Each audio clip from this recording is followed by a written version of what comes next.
Welcome back to Mac Talk Sports, and after a wait of 13 years, it has finally happened. India are world champions and they thoroughly deserved it. And what a final we just witnessed. A perfect end to the tournament. It was like a seesaw going from one end to other and to another, twist and turn. One team getting an edge, another one bringing the game back to their side. It was a great game of cricket, so let's get right into it.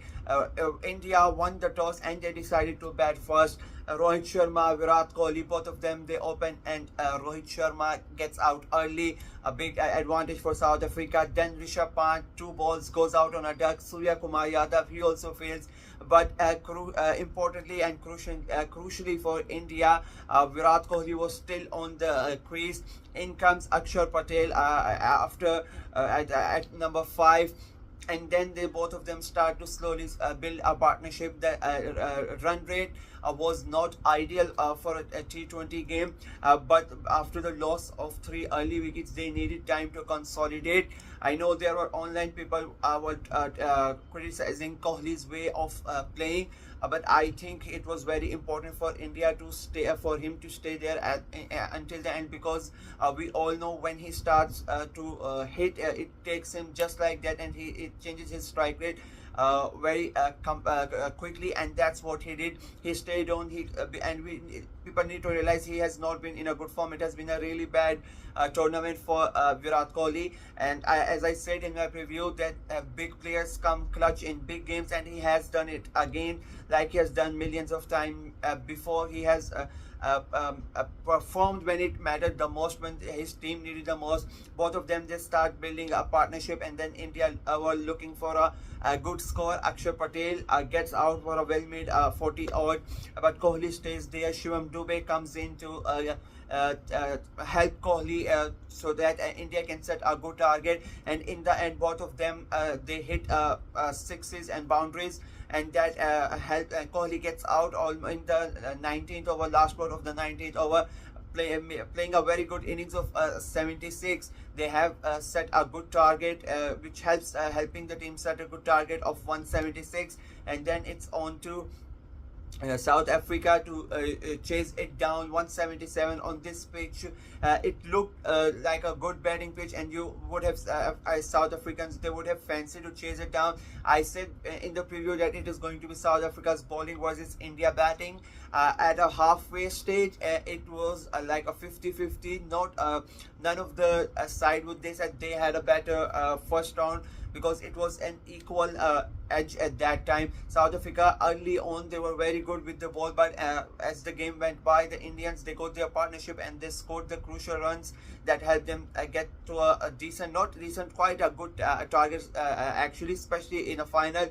And then the Indians, they come out on the field, and South Africans come out, and the same way that India's innings started, same happens with South Africa. Reza Henry gets out, Aiden Markram, the captain, goes out, and then it's Quinton de Kock and Stubbs. They start to rebuild slowly, but in comparison to India, the difference between South Africa was the run rate. They never let go of the run rate, the required run rate. It was always in touching distance for them. Stubbs, he plays a cameo of a 30 odd. He then gets out. In comes Henry Klaasen, and then de Kock continued to slowly build the innings up. Then de Kock gets out, and there was a stage when the required rate started to get ahead of them, and then those 2 crucial overs where David Miller gets about 15 runs, and then Akshar Patel's big over where Klaasen just blows him over for about 24 runs, and at that point, that was 16th over, and that's the moment that you think that, okay, South Africa are gonna do it. They needed 26 from the last 4. They had 6 wickets in hand, and they were really favored. The win predictor at that time, it was like 75-25 in favor of South Africa, and you think that history is going to be made. They are going to finally win a world championship, finally win an ICC trophy. But then comes the main man, Hardik Pandya. Rohit Sharma, he needed a wicket. Bumrah only had 1 over left, so he could not go to him. He needed somebody who he could trust, and he gives the ball to Hardik Pandya. I said in my preview that Hardik Pandya would take India to victory, and he does it in a way. He comes in second ball, so first ball of his spell, and he gets Klaasen out, and that sort of changed the entire scenario of the game.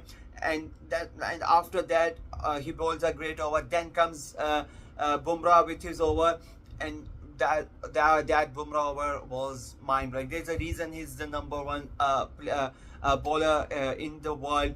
A great ball, and then he gets the wicket as well. South Africa, after Klaasen went, it was like they just didn't know what to do. David Miller, unfortunately for them, most of the time was on the non-striker end. He did not get enough balls.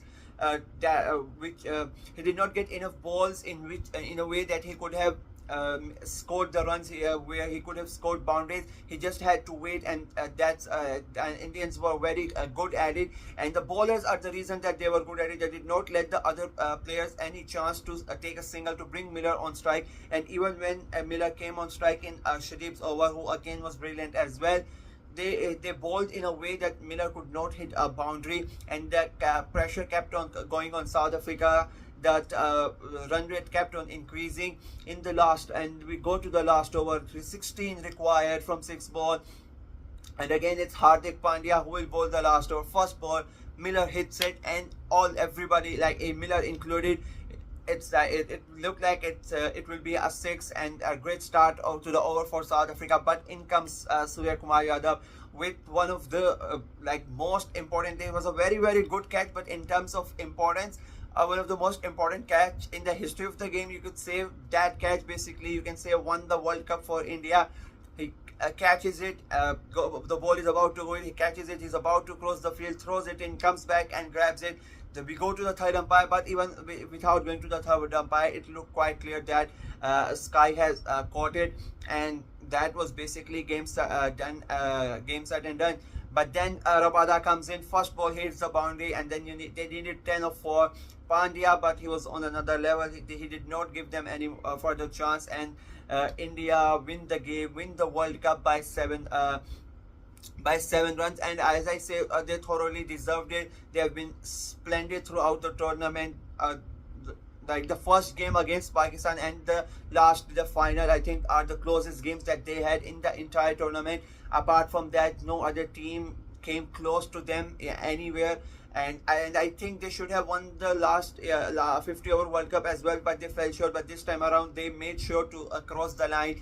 Virat Kohli, Rohit Sharma, both of them playing in the last T20 World Cup. Kohli, and that is a perfect farewell for both of these legends of the game.